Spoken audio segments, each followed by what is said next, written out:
Бәріне сәлем, бұл аңсаған YouTube каналы. Көрдіңдер ме, креатив қандай екенін? Бізде түш жобасы, серіктесім, сенімді, Аманжан. Бүгін бізде қонақта продюсер, бұрын вайнер болған. Хорошо, что қазір вайнер, бұрын продюсер болған емес, наоборот. Продюсер Аден Марғұлан, шапалақтарыңыз. Қош келдіңіз. Көрдіңіз, мен блогер андай-мында емес, только продюсер деп шақырдым, как важный ретінде. Блогер дей берсей? Хотя қазір арамызда жалғыз блогер болып жүрген осы жігіт, сторис салатын. Аманжан таныс қойыңдар. Аманжан Марғұлан. Мираш Жүгінісовтың продюсері. Танимын ғой. Деп андай қоймаса ше да қазір. Серьез ғой. Бізде Марғұлан, қош келдің. Так, көрдік. Не жаңалық? Қалай отырайын? Қалай отырған ғой? Қалай ыңғайлы өзіңе өшіп кетіп жатасың. Андай не жоқ. Мынандай орынға қалып келсең де болады өзің. Сіз отырыңдар дейді жоқ. Жоқ, ондай. Вообще ешқандай комплекс жоқ. Хейтерлер жазады ғой бірдеңе, бірден удалить етсеңіз. Бізде сондай хейт болмайды бұл жерде. Кстати, менде сондай андай привычка бар. Маған Инстаграмға, ТикТокқа бір комментария бір хейт жазады, удалить етсең. Как будто сүттен ақ судан таза сияқты. Сен қалай қарайсың хейтке? Вообще без разницы. Без разницы сен? Болады ғой, любой жерде хейт болады. Даже имамдар хейт ететіндер бар ғой. Сол үшін Атуы ғой. алдында Қалыбек ұстаз бүйтіп күшті машинамен кетіп барды да енді. Шеттен камераны қараған кезде бүйтіп сразу не істемейсің ғой, настроение вообще кетіп барды да, соны салып жүрген ғой біреу. Соны өзінше болып машинамен уақыт ғой, дүние туралы әңгіме айтады да машинамен жүр ғой деп хейттер көрдім да мен. Болды дедім ғой. Жаңағы Криштиану Роналду, Лионель Мессиларға, мынау ағаш деп жазатындар бар. Уже нағыл дейсің уже, болды ғой. Оларға дейін жазып жатса, ағаш деп әлемнің үздік ойыншысы. Болды ғой уже вопрос. Сол үшін мен хейт дейтін нәрсе любой жерде бар. Өміріңде ыңғайсыз ситуациялар қаншалық көп түсесің? Өте көп түсемін. Қазір түсіп отырыңдар. Өте көп, бірақ мен қазір ойлап келген нем бар, айтпай қойынша интерге салып. Сен табу керексіңдер ғой, дұрыс па? Бұл жобаның мақсаты біз қазір барлығына қағаз ручка таратамыз. И сол қағаз ручкаға өміріңде болған ең қызық, ыңғайсыз бұл ситуацияда не істеймін дейтін ситуацияны анонимді жазасыңдар. Анонимді. Мен Аден Марғұлан деп бастап жазбаймыз. Анонимді жазамыз. Сөйтіп, барлығын біздің құпия чемоданға саламыз да араластырамыз. Соңында Марғұландікін табу керек болады. Ал жобаның жалпы мақсаты комплекстан айыру. Мынау қалай болады екен? Сөйтіп болады екен дейтін нәрселердің барлығынан айырып, короче, күшті болып шығып кету керек.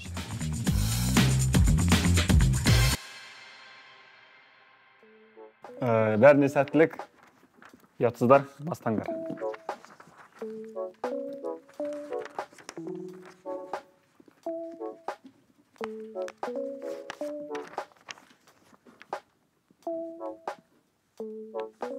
Бұл жобасы, бұл жерде біз барлық секреттерді айтамыз. Және ол секреттерден қалай шығу керектігін жолын тоже айтамыз. Егер де сіздің ешкімге айтпаған өте қызықты, ыңғайсыз, ұятсыз бір историяңыз болса, онда төменде көрсетілген почтаға жазып кетіңіз. Біз анонимді түрде оны қабылдаймыз және YouTube-тан көретін боласыздар.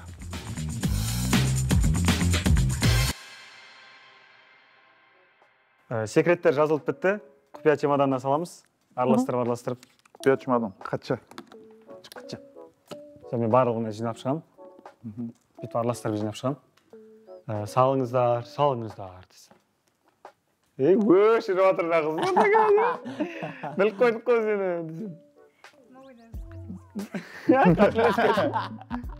Ладно, бересі өзіміз бірдей бітіре саламыз. Новойдан жазғың кеп тұр ма?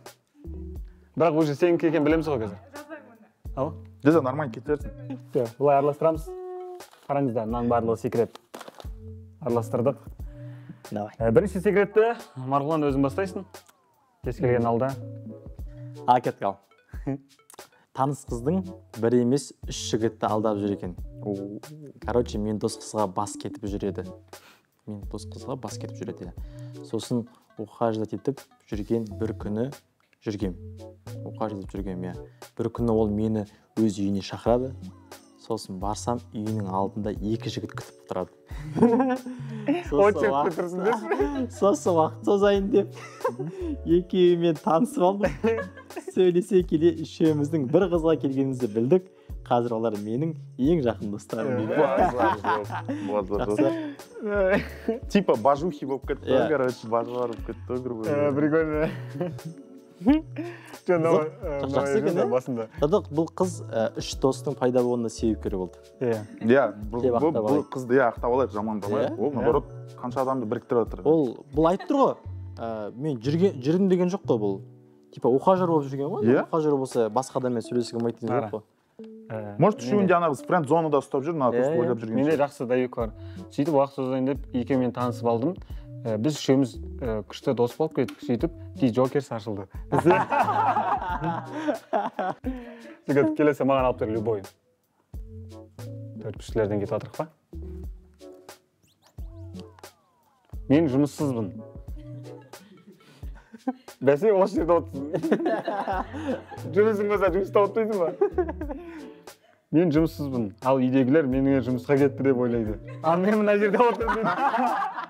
Базарда? Жан досы.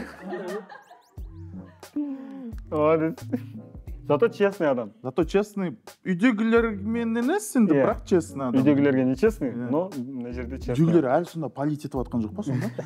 Бір 15 жыл. Қанша уақыт жұмыссыз екен? Иә, қанша жыл үйдегілер үшін ол жұмыс істеп жүр, интересно. Ешқандай, зарплата келмейді.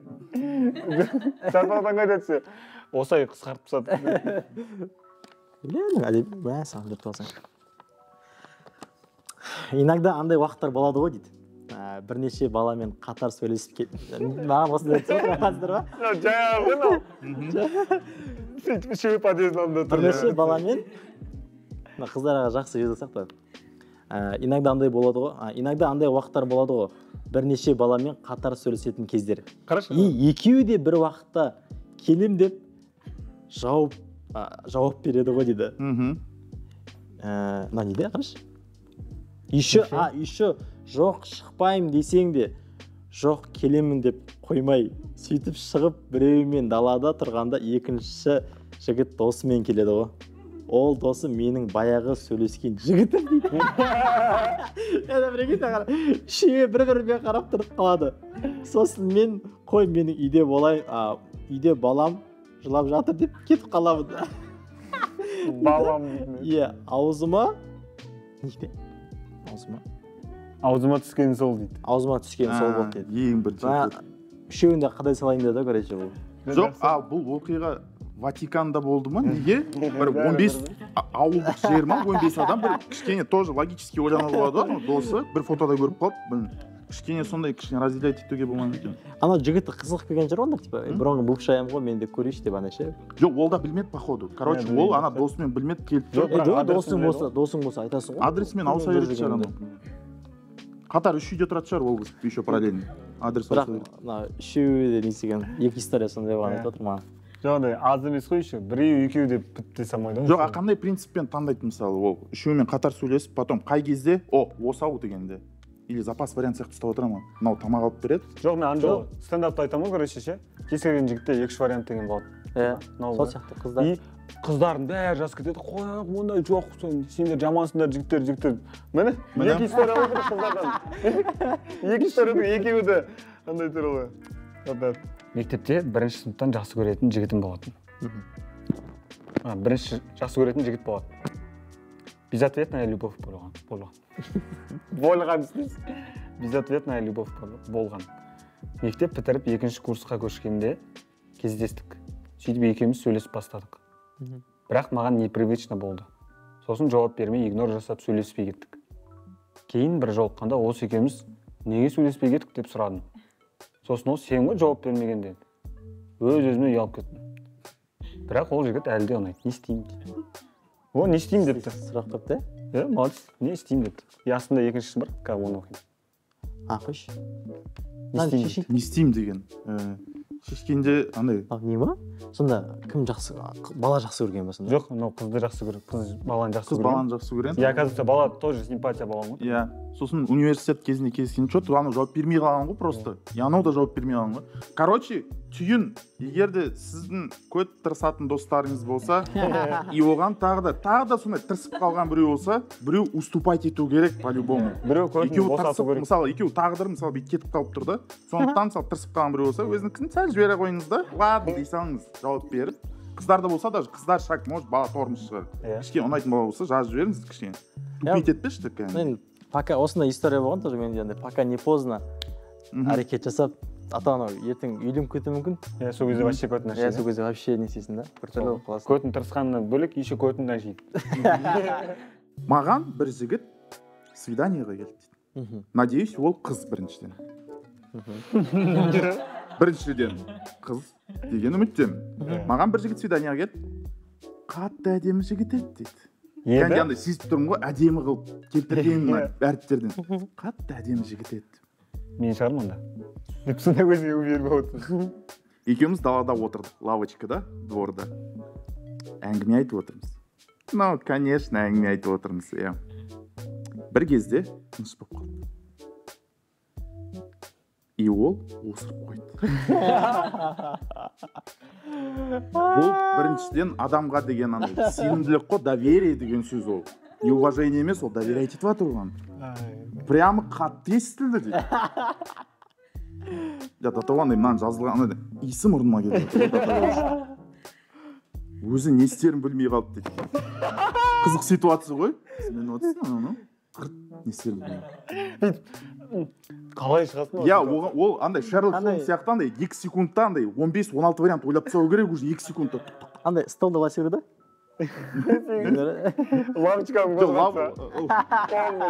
лавочка сынып кетті десеші, до того күшті ананы. Өзі не істерін білмей қалды. Мен де не істерімді білмей қалдым. Ол енді, иә. Мен де осырым десе бір көрініп. Екінші дауыс болып қалды. Өте жаман атмосфера болып кетті. Атмосфераның ауасы бұзылды, скорее всего. Негізі сүйісетін атмосфера еді дейді. Сосын артынша десең да деп қойыпты да, үтір қойып шучу деп қойыпты жаңағыдай. На всякий десең даны түсіне алмай қалсаңдар, шучу деп жатыр дегені ғой. А десең даны біз түсіндік, в принципе. Сондай бір оқиға болды дейді. Әдемі еді еще жігіт. Жігіт әдемі еді. Сондықтан да жалпы әдемі жігіт, әдемі қыз болсын, андай ойламай қойыңдар, қыздар олар, то что олар как будто осырмайды там ананы. Бәріміз адамбыз сондықтан. Жоқ, не істейтіндер серьезно, осырып қойсаңдар. Жоқ, именно сен осы ситуацияда сен осырып қойдың, сен не істейсің қызым? Айтасың, айран іштім деп. Жоқ, бірінші свидание ма? Жоқ, мен алып шығатайым ол ситуацияны бірдеңе. Ема, анау. Оқыш. Ұрсып жазып тұр, ана. Бұл ұялатын емес, мақтанатын оқиға дейді. Самооценка жақсы, значит. Иә, поддержкасы. Сол, тұру. Торғай орманы болады ғой. Бұл ұялатын емес, мақтанатын оқиға. Мен пойызда өзіміздің қыздар үшін военныйлармен ерегіскен. Базар жоқ. Өзіміздің қыздар үшін военныйлармен ерегіскен. Жағдай бұлай болды. Біз универ ашылған Астанада әлі жарысқа бара жатқан кезде, универ оқыған кезде ме, күріш сондай. Пойызға әскерилермен түсіп қаламыз. Кешкі астан кейін балдар тамбурға, перекурға кеткенде әскерилер біздің қыздарға тиісіп бастайды. Сол кезде мен өз күшіме қарамай олармен ерегіскен. Олар менен қорықты ма, жоқ мінезіме тәнті болды ма, білмеймін. Тиісуін қойды дейді. Болды. Мақтанып деп. Базар жоқпын, красавчик. Жақсы. Молодец. Молодец. Мектепте бақылау жазып отырдық, тып-тыныш. Мен жөтелемін деп осып қойдым дейді. Қараша, что жөтелгеннен дауысы естілмей қалды, иісі туралы айта алмаймын дейді. Иісі қатты болған ғой. Сен қатты жөтелмегенсің дейді.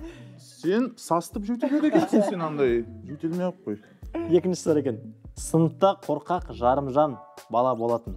Сол баланы подругам екеуміз біреуіміз аяғынан, біреуіміз қолынан ұстап, тербетіп, айналдырып, лақтырып жібердік. Бала шошып қалды, біз қашып кеттік. Екі қыз бір бала қалып міне кетті ғой. екі қыз бір балаға жабылып аяғынан ұстап лақтырып жіберіп еще соны жарымжан дейді. Типа өзіміз біздікі нормально по идее, обычно қыздар сөйтеді ғой. Вот анау жарымжан екен, аяғынан ұстап байлап бүйтіп лақтырып жіберейікші. Екі қолына сөйтіп бассейнге лақтырды, олар қай лақтырды екен маған қызық еще жарымжан деп бастайды ғой, ананы виноват қылады ғой бәрібір. О, жарымжан дейді, аты емес пе екен? Аты емес пе екен? Жарымжан ба? Жарымжан Махметов. Жоқ, кішкентай әріппен жазып тұр, аты емес. Жарымжанның аты қате болады ғой. Жарымжан деген қызық қой, не себеппен жарымжан деп қойды екен туыларды. Жарым дей ма? Көті бар дейтін ат бар ғой. Жоқ, көті бар деген ол нормально. Ол білесің ба, манасы. Мен түсінуімше манасы духы бар деген сөз ондай. Білемін, көті бар пиздесін. 80 жоңғарды жалғыз өзі істеп тастап. Мен солай түсінемін оны. Кеттік та, келесі сонда. Бірінші сыныпта оқып жүргенде турецкий сериалын сабақ уақытында болатын. Турецкий сериалым өзімнің сабақ уақытында болатын. Бірінші сынып оқып жүрген турецкий сериал қарап жүрмін уже базар жоқ. Мен бірінші сынып оқып жүргенде бау байлап әрең үйреніп алған. Жұрттар уже сериал сюжетін түсініп қарап отыр ма? Мен де қарағам. Осы не жеп пысық болады деймін да, біздер тупить етіп жүрдік бірінші сыныпта в натуре. Үшінші класстан бастап қарағам. Мың бір түнді қарағам. Сол екінші класс. Жоқ, енді бірінші сынып деген. Бірінші сыныпта Юсуп Миролова шықты мен. Юсуп Миролова қарағам біз. Мен бір оққанда это орысша сөйлеп. Сосын демек, бірінші сынып оқып жүргенде турецкий сериалын сабақ уақытында болатын. Сериал көру үшін жылап Мехметті көрем деп мұғаліміме айтып ол жібермей сабақтан қашып кеткенмін. Осымен бірінші оқиға тәмам. Мехмет үшін, иә? Мехмет үшін. Қазақтың қаншама жігіттері тұрған кезде Мехмет үшін сабақтан қашты. Мехмет.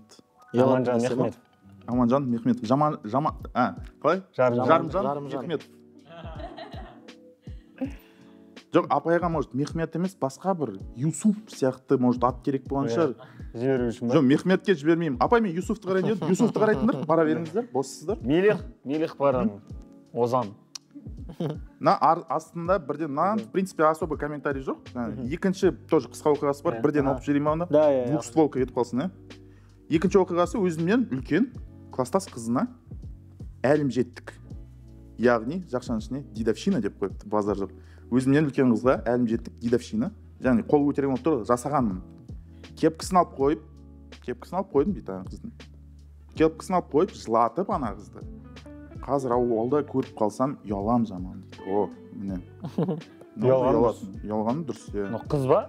Дедовщина жасаған? Жоқ, үлкен класстың қызына, жігіт, скорее всего. Или қыз, мен может қыз шығар натуре, үлкен класстың қызына бір қыз. Қыздарға дедовщина жасамайсың ба? Жоқ, қыздардың төбелесі вообще жесткий болады, білесің ба, көрінер ма? Шашы болып, вообще бір-бірін аямайды ғой. ВК-дан таралатын еді ба? Сәлем бәріне. Бірінші адам амандасың. Иә, амандасып жатқан бірінші адам. Историям кішкене ыңғайсыз. Жігітпен жүріп жүрдім. Барлығы жақсы. Ол мені сыйлайды, жақсы көреді. Менде де дәл сондай сезім. Жүріп жүргенімізге жарты жыл болды. Бірақ бір мәселе бар. Ол мені құшақтағанда, ол воздушаться етіп кетеді. Деп па? Мен барлығын түсінемін. Понятиям бар. Ол ер адам, және бұл табиғат. Бірақ маған да ыңғайсыз. Мен де негізі история емес, сұрақ. Не істесем болады? Айтып жіберіңдерші, пожалуйста. Біреуден сұрап ұяғады. Без приколов дейді. Жақсы сұрақ негізі. Егер бұл сұрақ қатты мазалап жатса, яғни табиғат қой, возбуждаться етеді, жақсы көреді. Жоғанда, бәрі табиғатқа жабасаған айтып жүрді, бірақ жігіттен көріп тұрған жоқпын, табиғат ол. Жоқ, ол до того қалай возбуждаться етіп жатыр деймін да, что анаған до того уже мешать етіп жатқанына қарағанда, значит, до того нормально болып тұрғандай. Құшақтаған кезде ыңғайсыз болғанда. Даже ойлашы, даже құшақтаған кезде возбуждаться етеді. Сүйісіне болады. Сүйіссе де сондай болып тұрған шығар мен. Айтқан жоқ қой сүйіспедім деп саған. Сүйісіп тұрып. Сүйісіп құшақтасу мүмкін ғой, иә? Құшақтаспай сүйісу тоже қиын сияқты мен. Иә, просто құшақтасу. Жоқ, андай, жоқ. Просто сүйіспей құшақтасу да бір түрлі ғой. Құшақтасып тұрасың да. Просто. Қате ғой? Жоқ, біріншіден, осы отырған мына жерде адам, мысалы жазған адам болса, соған айтарым, біріншіден сіз оны комплимент ретінде қабылдаңыз. Бұл демек жақсы. Сізге деген сезімін ол не то что сөзбен айтып, іспен дәлелдеп отыр. Жоқ, бұған не дейміз енді? Мен дым демеймін. Сен дым демейсің ба? Мен айтамын, бүйтемін. Салихалы оқыды депсе. Возбуждаться етілсе, уже дәреті бұзылды, Или оны успокаивать ету керек, значит, ана қызға. Келесі боянбай келу керек, білмеймін, макияжын шешіп тастау керек. Ау? Әсер етпейді. Қалың киім О да ол жақта контроль жоқ қой. Андай тісін бір апта жумай кездесу керек қой, короче. Ол да болмайды. Или былай істесе болады. Некесін қиын, үйленсе болады. Осындай ответ қана болады сонда.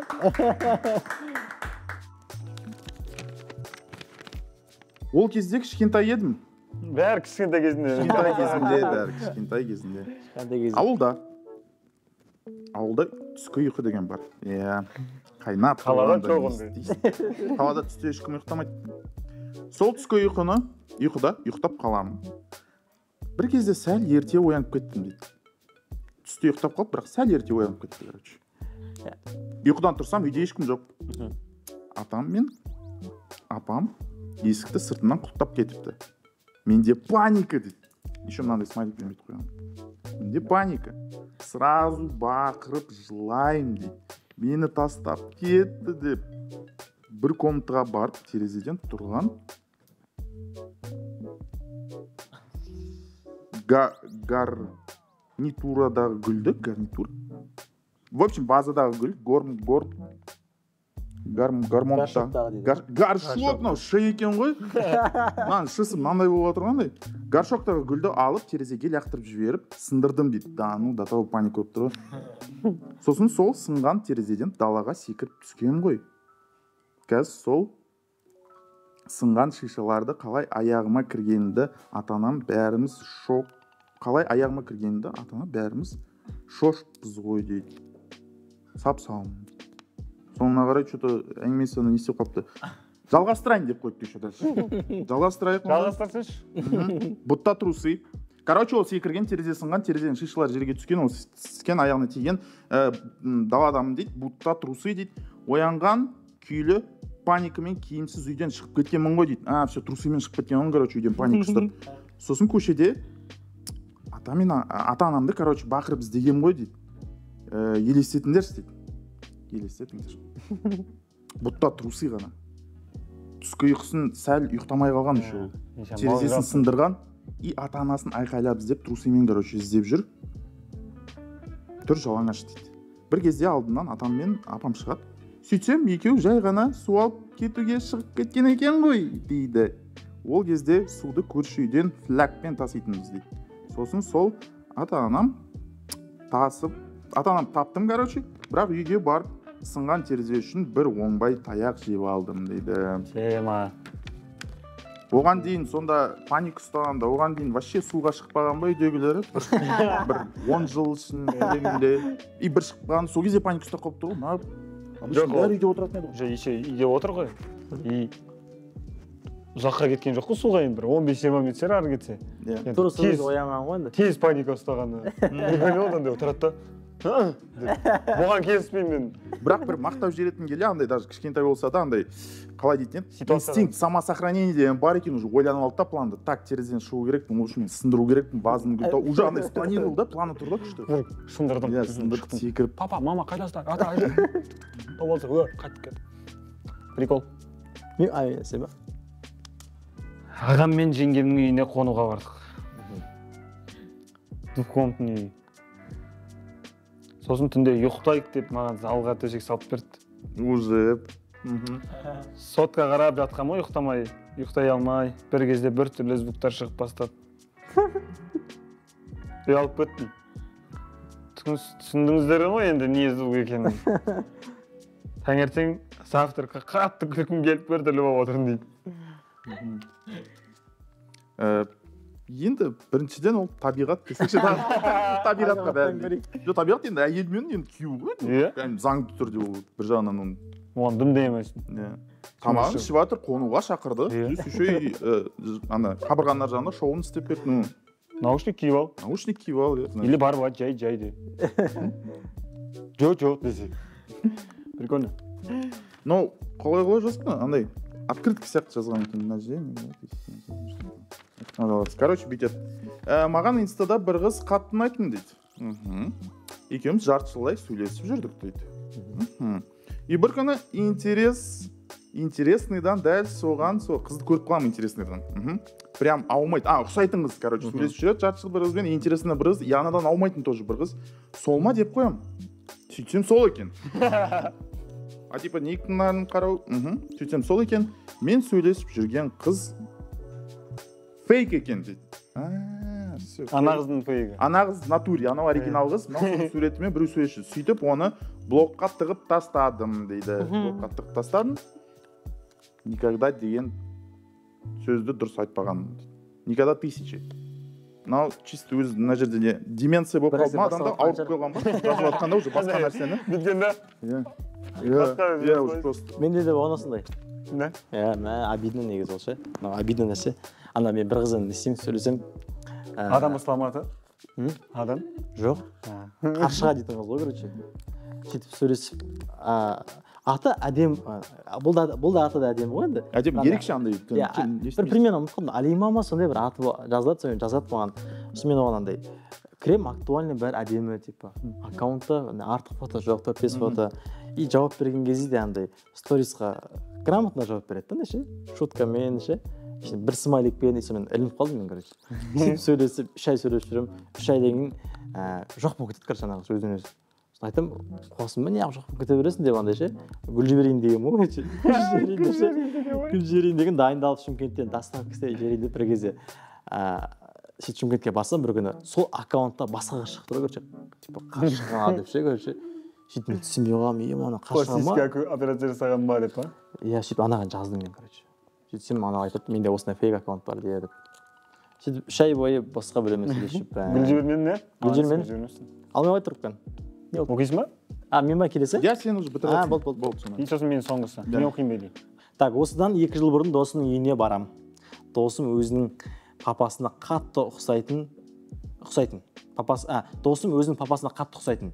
Үйіне кірем, досым өз комнатасында отыр екен.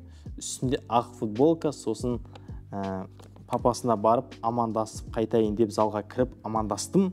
И сосын туалетке кіріп кеткенмін. Шығып досымның комнатасына кірсе, бірінші комнаттың мониторы көрдім да, и что-то спецтехника нейді? Специальный ма? Жоқ, спецтехника қарап отыр. Трактор, зил, анау, мұнау. Сосын күліп жібердім да, далбой. Не қарап отсың десем, ана бұрылды да, сөйтсем папасы көрді. Мынау болды кайф.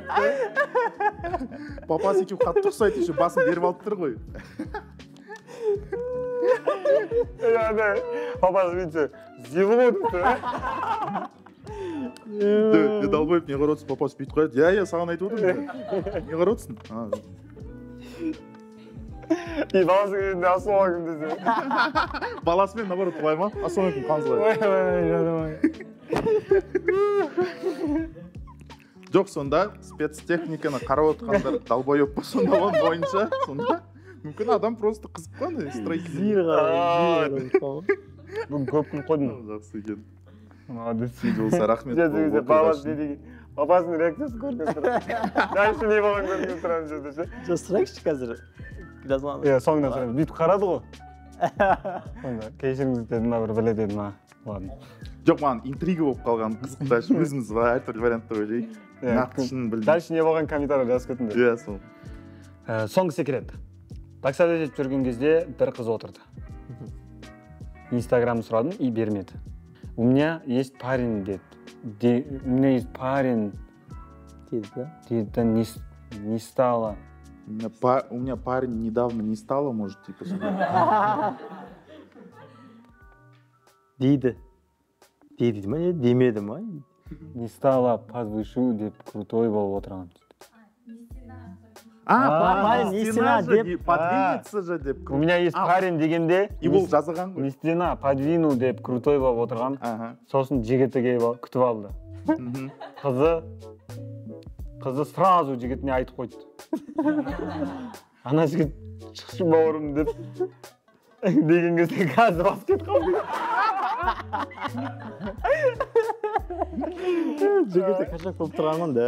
Жоқ, жігіт стена болып тұрған. жоқ шынымен кездескенде стена болып тұрса қызбен стена былай тұр да мынау стена екен, мынаны не подвинул мен онда.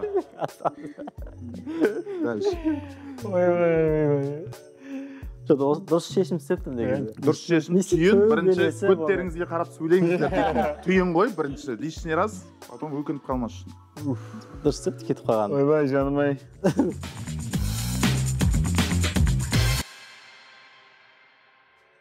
Все, болды ғой біз Угадайым, қайсысы енді одиндікі примерно. Так, Маргонікі.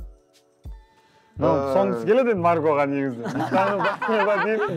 Кстати, Өзін мүмкін, ақтап отыр десейші. Машинасы бар бүйтіп өң деп басып кететін сияқты. Сосын не қайсысы келеді? Бұл анау... Жоқ, ана қыз, наверное, қыз кофейня, Марго, наверное, мен ойымша. Қыз кофейня? Иә. Анау да болуы мүмкін, абайым деп бабасын айтқан. Серьезно ма, сен оны жақсы Жоқ, бірақ бұл боқтамайды. Бұл оп деп айтушы еді. Короче, мен ставкам онда сол кофейня қыз. Айтсын да. Ата әжеден қашып кеткен, е? Бұл бауырсақ деп ойлайсыңдар, е? Сол. Ата әжеден қашып кеткен, бар горшокпен сындырып, иә. Мен жаңа аяғым, наоборот, шишаға тұтқайды ғой. Иә. Сол секіргенде аяғыма кірмеген. Кірмеген ба? Я соған шок болып тұрмын деген. Сенікі қайсысы? Білет шығарсыздар примерно? Сенікі? Менікін сіздер табасыздар, комментария жазып кетіңіздер. Всегда осылай оңай құтылып кетеді, кайф қой бірақ. Көресің ғой? Ладно, менікі... Сен еще тапсыған айтпайсың ғой, иә, менікі деп. Менікі фейк қызбен сөйлескем. Жарты жыл сөйлескем ғой. Тағдырлас. Жарты жыл сөйлесем да, короче. И сосын интересныйдан соған ұқсайтын қызды көріп қалам ғой. Көрем сол ғой, бірақ подписчигі көп. И айтам, қараймын, екеуі бірдей. Просто анау подписчигі көп и нормальный фотолар салады да. Менікі да нормальный фотолар салады негізі. Типа, и мен ойлаймын да, ё-моё, мен анда кездесе жаздағаным ғой, бір-екі рет сосын блокировать етіп тастадым. Дұрыс істепсің. Жоқ, фейктің атынан мысалы шығарып, оның ары қарай смыслы не кездесуге келгенде ол явно ол түрі палеу болады ғой, оның смыслын түсінбеймін просто. Білмеймін.